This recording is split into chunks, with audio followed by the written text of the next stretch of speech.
ஆன்மீக கலசம். வாழ்க்கை ஜோதிடர் திரு பி. முகுந்தன் முரளி.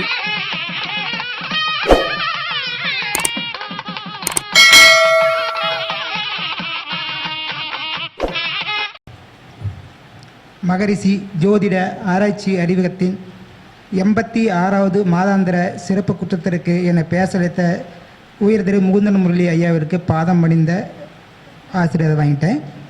இப்போ 86 அப்படின்னு எடுக்கும்போது எனக்கு கொடுக்கக்கூடிய தலைப்பு வந்து பார்த்திங்கன்னா 9ஆம் வீடும் அதோடைய சூட்சுமங்களும். இன்றைக்கி பாருங்கள் 86 பார்த்திங்கன்னா சுக்கரனுடைய அந்த நட்சத்திரம் இன்றைக்கி இருக்குது. 6ஆம் நம்பர் வந்து சுக்கரன் நட்சத்திரம். எனக்கு கொடுக்கக்கூடிய தலைப்பும் பார்த்திங்கன்னா வந்து 9ஆம் வீடு. அப்போ 9ஆம் வீட்டில் வந்து பார்த்திங்கன்னா இன்றைக்கி வந்து பார்த்திங்கன்னா போராடம் மூலம் உத்திராடம்.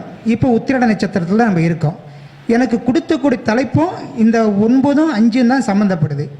அப்படியுமே நமக்கு யாருக்கு 9ஆம் வீடு வேண்டான்னு சொல்கிறீங்க யாருமே கிடையாது. 9ஆம் வீடு வேணும். யாருக்காவது 9ஆம் வீடு வேண்டாம் அப்படின்னு சொல்கிறீங்க யாரும் இருக்கிறாங்களா? 9ஆம் வீடுங்கிறது பார்த்திங்கன்னா எல்லா விஷயத்தையும் வந்து அதாவது 9 நவரத்தினம்னு சொல்லுவாங்க. அந்த 9 நவரத்தினத்தில் வந்து பார்த்திங்கன்னா வெள்ளி, தங்கம், ஓகேங்களா, வைரம் வந்து பார்த்திங்கன்னா முக்கோணமாக தான் இருக்கும்.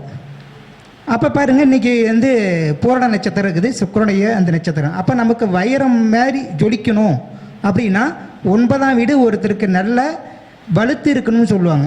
9ஆம் வெளுத்து இருந்தால் போதும். இல்லை 9ஆம் வீடு வலுத்து இருந்துன்னா 5ஆம் வீடு கெட்டிருந்து 9ஆம் வீடு வெளுத்து இருந்தால் போதும். சரி, நமக்கு 5ஆம் வீடு தான் எதுவுமே இல்லை அப்படின்னா இப்போ 5ஆம் வீடு வந்து பார்த்திங்கன்னா அதுக்கு நாம் அந்த குலதெய்வம்னு சொல்லுவோம். அப்போ இந்த 9ஆம் வீட்டுக்கு என்ன அப்படின்னு எடுத்துட்டாவே அதுக்கு வந்து பார்த்திங்கன்னா துணை தெய்வம். 5ஆம் வீடு கெட்டிருந்தால் 9ஆம் வீட்டுக்கு உண்டான துணை தெய்வத்தை நம்ம எடுத்து ஜெயிக்கலாம். அப்படிங்கும்போது பார்த்திங்கன்னா இந்த 9ஆம் வீட்டு என்னன்னு சொல்லலாம், அப்பாவை சொல்லலாம், அப்பாவோடைய அப்பா, அதாவது தாத்தாவெல்லாம் சொல்லலாம், ஆன்மீகம் சம்மந்தப்பட்ட விஷயத்தை சொல்லலாம், நீண்ட தூரங்களை சொல்லலாம். 3ஆம் வீடு வந்து சிறிது தூரம், 9ஆம் வீடு வந்து பார்த்திங்கன்னா இந்த நீண்ட தூரம். உயர்நிலை படிப்பு சொல்லலாம். அதாவது கர்மாதிபதி யோகத்தை சொல்கிறது 9ஆம் இடம் தான். அதாவது 9ஆம் வீடும் 10ஆம் இடமும் சம்மந்தப்படணும்.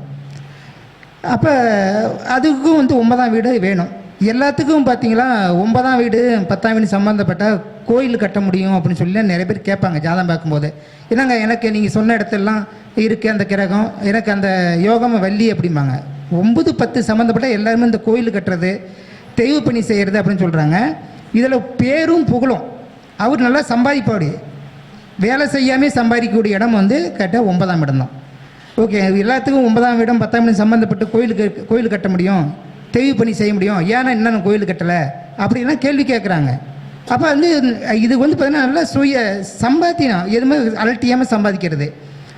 அன்றைக்கி ஒரு ஜாதகத்தில் வந்து பார்க்குறேன், பார்த்தோன்னே நம்மகிட்ட கேள்வி கேட்குறான், நான் எப்படி இருப்பேன் அப்படின்னா அவருக்கு 9ஆம் வீட்டுக்கு உண்டான கிரகம் வந்து 2ஆம் வீட்டில் வந்து பார்த்தீங்கன்னா உச்சமாக இருக்குது.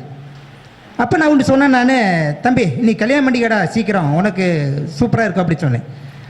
எனக்கு 22 வயசுலாம் கல்யாணம் பண்ணால் எப்படி இருக்குமா? ஏன்னா 9ஆம் வீட்டுக்கு உண்டான கிரகம் 2ஆம் வீட்டில் போய் உச்சத்தில் இருக்கு. ஓகே, அப்போ இவனுக்கு என்ன வேணும்? குடும்பம் அமையணும். குடும்பம் அமைஞ்சால் ஆல்ரெடி சூப்பராக வந்துடுவான். அப்போ சொல்கிறேன், ஐயோ யாரும் சொல்லலை, உனக்கு வந்து பார்த்தீங்கன்னா அது வந்து பார்த்திங்கன்னா அந்த கலத்தட தோஷமாக இருக்குது அப்படி இப்படின்னு தான் சொல்கிறாங்க. ஏன்னா 6ஆம் வீட்டுக்கு உண்டான கிரகமும் சேர்ந்துருக்குது. ஓகே, அதான் சந்திரனோட சேர்ந்துருக்கு நினைக்கிறேன். உனக்கு வந்து பார்த்தீங்கன்னா கலத்தட தோஷம் இருக்குன்னு சொல்கிறாங்க. நீங்கள் சீக்கிரம் கண்ட கல்யாணம் பண்ணி சொல்லிக்கோம்னா அந்த பையனை சொன்ன மாரி கல்யாணம் பண்ணால் இப்போ நான் அவனுக்கு பார்த்தீங்கன்னா வீட்டுக்காரமாக வந்தது பின்னாடி வந்து தொழில் அமைஞ்சிருக்கு. ஓகே, தொழிலே இல்லாதவனுக்கு தொழில் அமைஞ்சிருக்குது. அப்போ இப்போ 2ஆம் வீடு ஆப்டேட் ஆயிடுச்சுங்களா? அப்போ கண்டிப்பாக வந்து நாம் இது ஜாதக ரீதியாக வந்து எடுத்துக்கலாம். அன்றைக்கி ஒருத்தர் வந்து பார்த்திங்களா, நான் வந்து 9ஆம் வீட்டு திசை தான் இருக்குது, பூரிகம்னா நான் விற்றுட்டு கொஞ்சம் வெளியில் போகலான்னு இருக்கிறேன் அப்படின்னா கண்டிப்பாக நீங்கள் போகலாம்பா, அது உள்ளூர் வேண்டாம், குறைஞ்சபட்சது பார்த்தீங்கன்னா ஒரு 27-30 கிலோமீட்டர் தாண்டி போங்க அப்படின்னு. அவருக்கு ஏன்னா 9ஆம் வீடு கெட்டு இருந்துச்சு. ஓகே, 9ஆம் வீடு கெட்டிருந்து திசையாக இருக்குது. அப்போ என்ன சொன்னேன், ஒரு 30 கிலோமீட்டர் மேலே அந்த பக்கம் போய் நிலமா வாங்கி இருக்கலாம் அப்படின்னு சொன்னேன். பாருங்கள், அதாவது 9ஆம் வீட்டு திசை கெட்டு இருந்ததுனால அந்த விஷயத்த சொன்னேன்.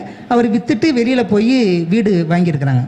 ஓகே. அப்போ 9ஆம் வீடுங்கிறது நீண்ட தூரம், அதான் பக்கமாக வேண்டாம் நீ அப்படின்னு சொன்னேன். அப்படி தான் இருக்கிறேன், எங்கள் மாமியை வீட்டுக்கு தான் அந்த பக்கம் போகலான்னு இருக்கிறேன் அப்படின்னு அவர் வந்து சொல்கிறார். அப்படி அப்போ 9ஆம் வீடு கெட்டிருந்தால் நம்ம இப்படி சொல்லலாம்.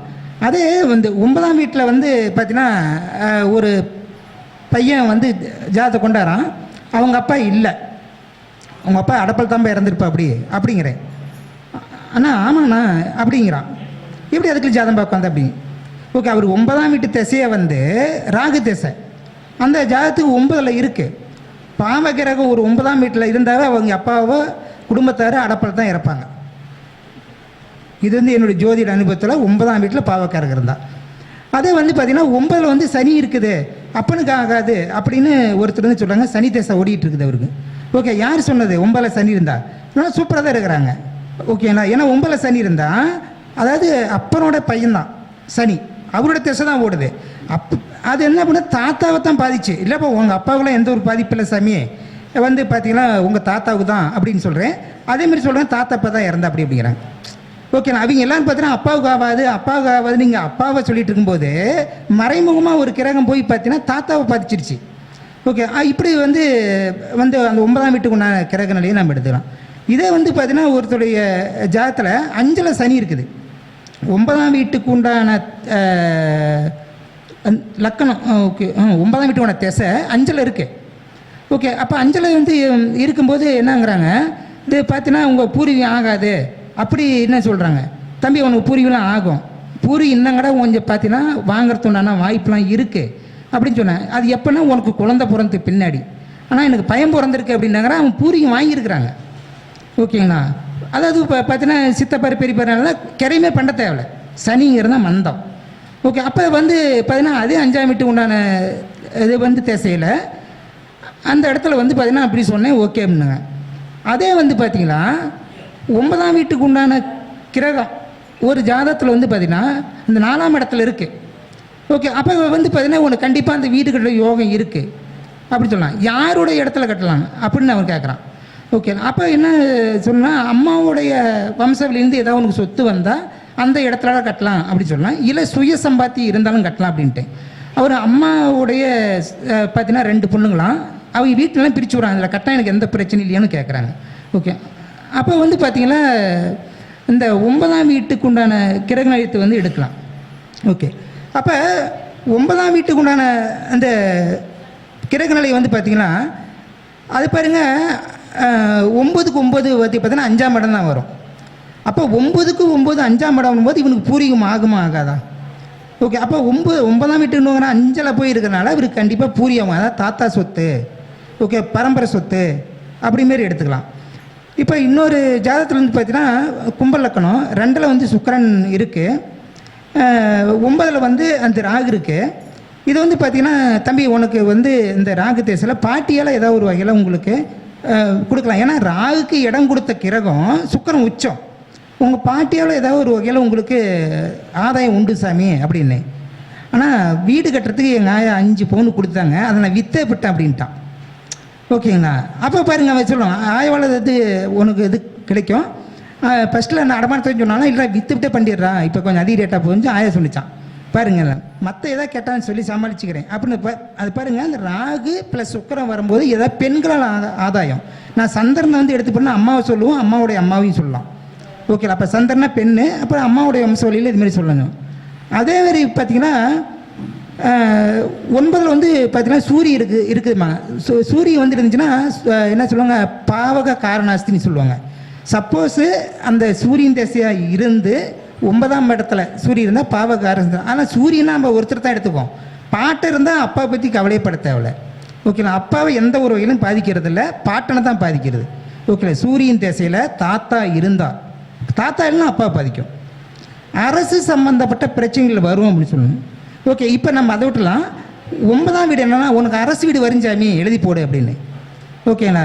அப்போ அவன் வந்து சொன்னான் ஆமாம் நான் அரசு வீடு தான் எழுதி போட்டிருக்கிறேன், அது எனக்கு இன்னும் 2 பில்லு வரல அப்படின்னா. ஏன்னா சூரியங்கிறது அந்த 9ஆம் இடத்துல வந்து போயிருக்கும்போது அது வந்து பார்த்தீங்கன்னா அந்த மெதுவாக தான் வரும் அப்படின்னு எடுத்துக்கலாம். ஏன்னா அசுபகிரம்னு சொல்லுவாங்க, அப்படிங்கும்போது மெதுவாக வர முடியும், என்ன வீடு கட்டிடலாம். அப்போ பார்த்தீங்கன்னா சூரியனா அரசு சம்மந்தப்பட்ட விஷயங்கள் நமக்கு வரும். யாராவது எனக்கு சப்போர்ட் பண்ணுவாங்களா அப்படின்னு சொல்லக்கூடிய இடமும் பார்த்திங்கன்னா அந்த 9ஆம் வீடு தான். ஓகே, எனக்கு யார் மூலியமாக உதவி கிடைக்கும் அப்படிங்கிறதும் அந்த 9ஆம் வீட்டை வச்சு தான் நம்ம சொல்லலாம். ஒருத்தருக்கு வந்து பார்த்தீங்கன்னா 9ல் வந்து அந்த குரு இருக்குது. குரு இருந்தால் அவருக்கு நல்ல அந்த குருமாரிலாம் கிடைக்காத குருமாரில் இவருக்கு வாய்ப்பாங்க. ஓகேங்க. அப்போ வந்து ஆனால் இவர் வந்து பார்த்திங்கன்னா வாதியார் ஆக முடியாது. ஓகே, இவருக்கு வந்து குருமார்கள் நல்ல குருமார் கிடைப்பாங்க. ஆனால் இவர் வந்து எல்லா விஷயமும் தெரியுது, ஆனால் ஆசிரியர் ஆக முடியலை. ஓகேண்ணா. அப்போ வந்து பார்த்தோன்னா ஏதாவது மற்றவங்களுக்கு இது அந்த பஞ்சாயத்து பேசுகிறான் அதுமாரி இருக்கடா, இவர் சும்மா போகப்படி கூட கிடையாது தான் பேசுகிறாங்க. ஓகே, இவர் எல்லா விஷயமும் தெரியும், ஏன்னா 9ல் குரு இருக்குது. அப்போ 9ல் குரு இருக்கும்போது பார்த்தீங்கன்னா நீச்சம் பகை. ஓகேண்ணா. மெதுவாக வக்கரம் அடையக்கூடாது. ஓகேங்களா. வக்கரம் அடைஞ்சிட்டாவே தீர்ந்துருச்சு. ஓகேண்ணா. மெயினாக அந்த நீச்சத்தை கூட பெருசாக எடுத்துக்க தேவையில்லை. ஆனால் வக்கரம்ட்டு அடைஞ்சிட்டா பெரிய பிரச்சனை தான் கொடுக்குது. அதாவது எல்லா விஷயம் தெரிஞ்சாலும் இவர் குருவாக முடியாது. ஓகே, இப்போ என்னுடைய பையனுக்கு வந்து பார்த்திங்கன்னா திங்கக்கிழமை அந்த கல்யாணம் ஆச்சுங்க. ராகு காலம் 7 to 9. அது பொண்ணு வரத்து கொஞ்சம் முன்னும் லேட் ஆகி போச்சு. ஆனால் ராகு காலத்தில் தான் கல்யாணம் ஆச்சு. ஆனால் ஐயாவும் பழனிசாமி ஐயாவும் தான் வந்தாங்க. ஆனால் ராகு காலத்து கல்யாணம் வந்து குரு ஓர எல்லாத்துக்குமே தெரியும். எங்கள் பையனுக்கு வந்து கல்யாணம் ஆகிறது ராகு காலத்து தான் கல்யாணம் ஆச்சு. வந்து குரு வர ஐயா நீங்கள் வந்து ஆசீர்வாதம் பண்ணுங்க அப்படின்னா கரெக்டாக ஐயா அந்த குரு வரையில் வந்து எங்கள் பையனுக்கு வந்து ஆசீர்வாதம் பண்ணாங்க. பையனுக்கு வந்து பார்த்தீங்கன்னா வந்து 8ஆம் வீட்டுக்கு உண்டான கிரகம் வந்து 7ல் வந்து மறைஞ்சிருக்கு. குருவுடைய ஆசீர்வாதம் வந்து மாங்கலிஸ்தானத்தில் பிரச்சனை. ஆனால் குரு ஆசீர்வாதத்தில் எனக்கு கிடைச்சி, குழந்தைங்களும் உடனே லேட்டாக தான் குழந்தையும் கிடைச்சி. ஆனால் வந்து நான் கரெக்டாக ஐயா நீங்கள் இந்த டைமு வந்துடுங்க லேட் ஆகிடுச்சு அப்படின்னு சொன்னால் ஐயா கரெக்டாக வந்து அப்படியே ஆசீர்வாதம் பண்ணி கொடுத்த அப்படியே இது ஐயாவுக்கு நான் முத அதிலேருந்தே தோஷம் விலகிடுச்சின்னு சொல்லலாம். அதாவது இந்த குரு தோஷம் இருந்தால் ஒரு குருமாருடைய அந்த அணுக்கரகம் இருந்தால் அந்த காரியம் ஜெயமாகும்னு இப்போ சொல்ல வரேன். அப்போ 9ஆம் வீடு யாருது? குருவோடைய வீடு தான். ஓகேங்களா. அப்போ கண்டிப்பாக அந்த உடைய தோஷம் வந்து எனக்கு வந்து விலகிச்சு, எங்கள் குடும்பத்துங்க விலகிச்சு. ஓகேங்க. அப்போ வந்து 9ஆம் வீடு வந்து பார்த்தீங்கன்னா புனித யாத்திரை செய்யக்கூடிய இடம்னு சொல்லலாம். இப்போ ஒரு இடத்துக்கு நான் போகிறேன்னு நான் மேக்ஸிமம் சோசியர் ஒரு 10 பேர்த்து கூட்டிகிட்டு கோயிலுக்கு போகலாம். அந்த 9ஆம் வீட்டுடைய அந்தரமோ ஓகே திசையோ புத்தியோ இதெல்லாம் ஷூட் பண்ணி வச்சுருந்து அந்த டைம் போகலான்னு சொல்லுவேன். ஆனால் அந்த டைம் எல்லாருமே மேக்ஸிமம் வந்துடுறாங்க. அதாவது பார்த்தீங்கன்னா தொலைதூர பயணங்கள், அதாவது யாத்திரை அப்படி செல்றதுன்னு சொல்லுவாங்க. ஆன்மீக சம்மந்தப்பட்ட விஷயமும் வரும்போது பார்த்தீங்கன்னா நல்லா நோட் பண்ணி பார்த்தோமா அந்த கரெக்டாக குரு அந்த 9ஆம் வீட்டு அந்தரம் வரும்போது தான் மேக்ஸிமம் அந்த கோவில் சம்மந்தப்பட்ட விஷயம்லாம் எனக்கு வருது. நான் கோயிலில் வந்து பார்த்தீங்கன்னா எங்களுக்கு காணேஸ்வரர் இருக்குது, கோயிலில் பூசேரியாக இருக்கேன் நான். ஓகே, அந்த கரெக்டாக அந்த 9ஆம் வீட்டு அந்தரம்லாம் வரும்போது எனக்கு தெரியும் இந்த டைமில் தான் ஏதாவது வேலை வந்துடும் அப்படின்னு சொல்லும்போது ஒவ்வொரு முறையாக. இப்போ பக்கமாக வந்து பார்த்தீங்களா சுண்ணாம்பு அடிக்கணும் அப்படின்னு ஒரு 4 நாள் அங்கே கரெக்டாக அந்த அந்தரம் வந்து எனக்கு ஒரு சுக்கரன் அந்தரம் ஓடிட்டு இருக்குது. ஓகே, ராகு திசையில் ராகுடைய திசையில் சுக்கரம் மந்திரம் ஓடிட்டு இருக்குது. ஓகே, அந்த பேர் 4 நாள் இது கரெக்டாக வரும் 4 நாள் பார்க்க முடியாது ஒன்று. இப்போ வந்து பார்த்திங்கன்னா தொடர்ந்து பார்த்திங்கன்னா இந்த ஆடி மாதத்தில் நிறையா கோயிலுக்கு வந்து நீண்ட தூரமாக போயிட்டுருக்கோம். அப்போ மேக்ஸிமம் வந்து பார்த்தீங்கன்னா சனி நீர் ஸ்தலத்தில் இருக்கிறனால அடிக்கடி நீர் ஸ்தலத்துக்காக தான் போகிறத வாய்ப்பு கொடுத்துருது. ஓகே, அதேமாரி தான் அந்த அந்யுன்யத்தை சொல்லலாம். 9ஆம் வீடுங்கிறது பார்த்தீங்கன்னா அந்த அந்யுன்யம் 9ஆம் வீட்டுக்குண்டான கிரகம் உச்சத்தில் இருந்தால் பார்த்தீங்கன்னா அந்யுன்யத்தில் சூப்பராக சொல்லலாம். அப்போ 9ஆம் வீட்டுக்குண்டான கிரகம் எந்தெந்த கிரகம் வந்து இருக்குதோ அந்த இடத்த நம்ம அந்யுன்யத்தை சொல்லலாம். இப்போ 9ஆம் இடத்துல வந்து நான் சூரியன் இருக்குதுன்னு அப்பா கூட அந்யுன்யமாக தான் இருக்காங்க அப்படின்னு சொல்லிட்டேன். அதே வந்து பார்த்திங்கன்னா அந்த செவ்வாய் சொல்லலாம். 9ஆம் இடத்துல செவ்வாய் இருந்துச்சுன்னா அந்த சகோதரர் கூட அந்யோன்யமாக இருப்பாங்க அப்படி சொல்லுவாங்க. 9ஆம் வீடுங்கிறது சொத்து. ஓகேண்ணா. யார் மூலிமா நமக்கு சொத்து கிடைக்குங்கிற விஷயத்தையும் 9ஆம் வீட்டை வச்சு தான் சொல்ல முடியும். ஓகேண்ணா. வேறு வீட்டை வச்சு நம்ம சொல்ல முடியாது. இப்போ வந்து பார்த்திங்கன்னா அந்த மாமியார் சொத்து வருது, இல்லை அந்த முன்னோர்கள் சம்மந்தப்பட்ட சொத்து வருது, இதெல்லாம் கண்டிப்பாக வந்து ராகு சம்மந்தப்பட்ட மட்டும்தான். ஓகேங்க. எனக்கு வந்து பார்த்திங்கன்னா 9ல் அந்த ராகு இருக்குது. 80 வருஷமாக கிரையம் ஆகாத விஷயத்தை எங்கள் கூட சாதனை பார்க்க வந்த ஒரு அம்மா வந்து ஆஃபீஸில் இருக்கிறாங்க, பத்திர ஆஃபீஸில். அந்த அம்மா மூலியமாக வந்து பார்த்தீங்கன்னா அனுபவ சான்றிதழ்னு சொல்லி வாங்கி எனக்கு பார்த்தீங்கன்னா ஒரு 4 ஏக்கரை கிரை பண்ணாங்க. ஓகேண்ணா. அது ஒரு செண்டு பார்த்தீங்கன்னா ஒரு 10 லட்சம், ஒரு செண்டு 10 லட்ச ரூபாய்க்கு போகும். ரோட்டு மேலே தான் எங்கள் வீடு இருக்குது. ஓகே, மெயின் ரோட்லேயே. அப்படின்னா பார்த்தீங்கன்னா அந்த விஷயம் பார்த்தீங்கன்னா 9ல் ராகுறது எப்படியாவது ஓகே எப்படியாவது உங்களுக்கு கிரைமடி கொடுத்துடலாம் அப்படின்னா. அந்த 9க்கு இடம் கொடுத்த கிரகம் வந்து பார்த்தீங்கன்னா உச்சம். ஓகேண்ணா. அப்போ அந்த ஜாதத்துக்கு பார்த்தீங்கன்னா அந்த 4ஆம் வீட்டு ஏதாவது ஒரு பெண் மூலியமா அப்படின்னு சொல்லி நமக்காரா பெண் மூலியமாக வந்து நமக்கு சப்போர்ட் பண்ண போகிறாங்க அப்படின்னு நினச்சா அந்த அந்த அம்மா வந்து ஐயா நான் சொல்கிற பக்கமாக நீங்கள் போய் கையெழுத்து வாங்கி கொடுங்க, உங்களுக்கு நானே கரைமண்டி கொடுத்துறேன். 152 பேர் கையெழுத்து போடக்கூடிய வாய்ப்பு இருந்துச்சு. ஆனால் என்னுடைய ராகு தேசத்தில் கையெழுத்து யாருமே போடாத அனுபவச் சான்றிதழ் மட்டும் இந்த நாளாக இவங்களுக்கு தான் சொந்தம்னு தாசில்தார்லேருந்து அந்த அம்மாவிலேருந்து ஒரு அனுபவச் சான்றிதழ் வாங்கி கொடுத்து எங்களுக்கு கரைமண்டி பட்டாவெல்லாம் மாறி எல்லாம் ரெடி பண்ணி கொடுத்தாங்க. அப்போ வந்து எப்படியாவது ஒரு வகையில் வந்து ராகு வந்து அந்த இடம் கொடுத்த கிரகு நல்ல நிலைமையில் இருந்தால் அந்த 9ஆம் வீட்டுக்கு உண்டான வேலை சூப்பராக செய்யும்னு சொல்லுவாங்க. ஓகே, இப்போ வந்து 9ஆம் இடத்துல வந்து மேக்ஸிமம் அந்த ராகு இருக்கிறனால எனக்கு பார்த்தீங்கன்னா நல்ல குருமார்கள். இவர் முகுந்தன் ஐயாவுக்கும் எனக்கு எந்த ஒரு சம்மந்தமே இல்லை. அவரை வந்து நான் மீட் பண்ண நேரம் வந்து பார்த்தீங்கன்னா சுவாதி நட்சத்திரத்தில் தான் அவரை வந்து பார்க்குறேன்னு. ஓகே, கொடுமுடி போயிட்டு நான் வரேன். ஐயா வந்துன்னு பார்த்தோன்னா ஐயா வந்து போரில் போட்டு ஜாதகம் சொன்ன அப்படியே ஏதோ ஒரு பெரிய எதிர்பார்ப்போட தான் ஐயா வந்திருக்கிற அப்படியே. இவர் இதிலேருந்து பார்த்தீங்களா மீடியாவிலேருந்து வெளியில் தெரியறதுக்கு வாய்ப்பு இருக்குது அப்படின்னு சொன்ன அப்படியே. அன்னைக்கு எனக்கு சந்திராஷ்டமம். ஓகேங்க, அப்போ வந்து பார்த்தீங்கன்னா அது அந்த அன்றைக்கி ஐயா சொன்னது அதிலேருந்து அப்போ எப்போ 36வது கருத்து இருக்குன்னு நினைக்கிறேன். அதிலேருந்து நான் தொடர்ந்து வந்துட்டு தான் இருக்கிறேன். 36 கருத்துன்னு தான் நான் தொடர்ந்து வந்துட்டு இருக்கிறேன். அதிலேருந்து ஏதாவது ஒரு வகையில் வந்து நம்ம இங்கே வந்து சேவை செஞ்சுட்டு போகிறோம். மொத்தம் 29 நாள் ஜாதகம் பார்க்குறோம். ஒரு நாள் இப்படி வந்துட்டு ஜாலியாக போயிட்டு இருக்கலாம். ஓகே, ஒரு நாளைக்கு நான் 20 ஜாதகம் பார்க்கும் போதும் ஆனால் குறைஞ்ச கட்டணம் தான் வாங்குவோம். ஓகே, எனக்கு குறைஞ்ச கட்டணம் தான் வந்து எனக்கு கிராமங்கிறதுனால எவ்வளோ கட்டணம் தரலாம், அவங்க போய் 6,000 வேலை காசு வாங்குறது எனக்கு பிரியப்பட்டதில்லை. ஓகே, இப்போ அதே வந்து பார்த்திங்கன்னா 9ஆம் வீட்டுக்கு உண்டான கிரகம் வந்து அந்த 7ல் இருக்காங்க அப்படின்னு வச்சுக்கலாம். ஓகே, அப்போ அவனுக்கு எப்படி இருக்கும்? 9ஆம் வீட்டுக்கு உண்டான கிரகம் அந்த 7ல் இருக்கும்போது பூர்வ ஜென்மமே, ஓகே, அதாவது சென்ற ஜென்மமே இவனுக்கு முடிவு பண்ண பொண்ணாக இருக்கலாம். ஓகேண்ணா, அப்போ வந்து பார்த்தீங்கன்னா அந்த 7 சொல்லுவாங்க 9ஆம் வீட்டுக்கு 7ல் இருந்தால் 2 திருமணத்தோட வாய்ப்பெல்லாம் கொடுத்துருந்தோம். அப்போல்லாம் இல்லை, 2-3 தலைமுறைக்கு முன்னாடியே முடிவு பண்ண பொண்ணாக கூட இருக்கலாம். ஓகேண்ணா, அப்போ வந்து பார்த்தீங்கன்னா 9ஆம் வீட்டு உள்ள கிரகம் அந்த லக்கணத்தில் இருந்துச்சு என்ன பண்ணுங்க. அப்போ என்ன சொல்லணும், அந்த இவங்களும் அதேமாதிரி தான் அந்யுன்யமாக இருப்பாங்க. அந்த அந்த பிரிவினை இதெல்லாம் வரத்துக்கு வாய்ப்பு ரொம்ப ரொம்ப கம்மி அப்படின்னு சொல்லலாம். சரி, இந்த ஏன் 9ஆம் இடத்துல வந்து பார்த்தீங்களா அந்த பூரட நட்சத்திரம், உத்திரட நட்சத்திரம், கேது நட்சத்திரம், மூல நட்சத்திரம் ஏன் கொடுத்தாங்கன்னா இந்த பார்த்தீங்கன்னா அந்த 5ஆம் வீட்டுக்கு உண்டான சூரியனோட நட்சத்திரம் உத்திரட நட்சத்திரம், சுக்கிரன் நட்சத்திரம் ஏன் கொடுத்தாங்க அப்படின்னு எடுத்துக்கா. எப்பயுமே ஒருத்தர் கெட்டிருந்தால் இன்னொருத்தர் காப்பாற்றக்கூடியது குருவும் சுக்கிரனும் தான். ஏன்னா 6ஆம் வீட்டுக்கு உண்டான விஷயமா இருக்கட்டும், இல்லை 2ஆம் வீட்டுக்கு உண்டான விஷயமா இருக்கட்டும், எப்பயாவது வந்து குரு கெட்டிருந்து சுக்கிரன் வளர்த்துருந்தா சக்ஸஸ் எல்லா விஷயமே ஏதாவது ஒரு வகையில். ஏன்னா அவரும் வந்து குருவு தான். அவர் வந்து நேர்மையில் போய் கொடுப்பாடு. இதில் எப்படியாவது குறுக்கு வழியில் வந்து பேசுகிற மாரி தான். ஓகேண்ணா, குறுக்கு வழியிலேருந்து எனக்கு நான் எப்படி கடைசியாக தான் பேசுவேன், நான் ஐயா முன்னாடி ஓட்ட மாரி. ஓகேண்ணா, அப்போ ஏதோ ஒரு வகையில் வந்து அந்த 9ஆம் வீடு சம்மந்தப்பட்டு இருந்தால் ஓகேண்ணா நமக்கு வந்து வெற்றி மேலே வெற்றியாக வந்து கொடுத்துட்ருக்கோம். ஓகேண்ணா,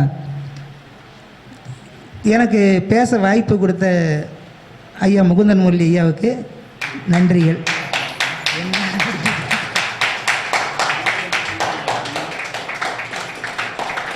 ஜெயபிரதா மேடம் அவர்கள் பொன்னாடி போட்டி சிறப்பு செய்ய இருக்கிறார்கள். மேடம் இதை எடுத்து